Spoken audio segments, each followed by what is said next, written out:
So why do teens participate in such dangerous viral challenges like the latest one involving Benadryl? Well, psychiatrist Dr. Kia Carter joins me with more insight. Dr. Carter, thanks for joining me. You work at the same children's hospital in Fort Worth, Texas, that admitted a number of teens who actually overdosed on Benadryl after participating in this viral challenge. What did you think when you first heard about this? I was alarmed. I was extremely shocked that children are participating in something so lethal. Being a parent myself, it's petrifying to think about the idea of my pre-adolescent daughter participating in this. But why are kids taking these kinds of risks just to be accepted? I think that people have to realize that children's brains are not fully developed like adults, and judgment and executive function are a huge part of making decisions.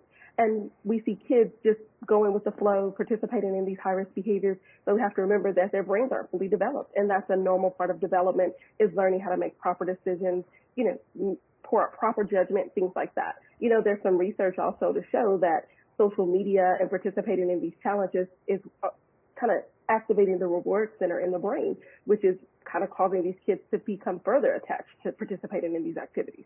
And then you have kids who are curious, who are doing these challenges, and others who are actually trying to harm themselves. What are the differences that we should be looking out for? The differences are, so our kids that are participating in the challenges, these are kids that are really involved, kind of active, part of a social group on social media, and so it's continuing to be feeling a part of something.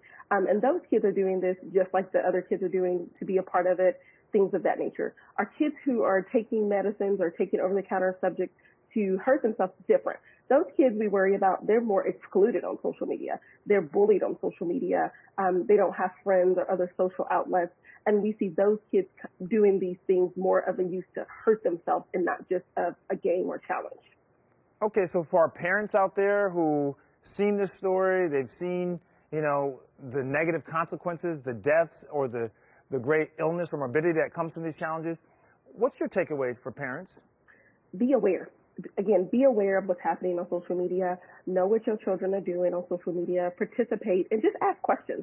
You want to teach your child maybe making proper decisions just because what's best for them, not because of what everybody else is doing. Absolutely. Well, Dr. Carter, thanks for joining us. Great information, great advice, and thanks for helping to keep our kids safe. Yes, thank you for having me. All right. We reached out to the maker of Benadryl, the company Johnson & Johnson. They had this to say about the social media challenge. The health and safety of people who use our products is our top priority. This online challenge is extremely concerning, dangerous, and should be stopped immediately. Benadryl, diphenhydramine, should only be used as directed by the label. Of course, you can read the full statement on our website, thedoctorstv.com.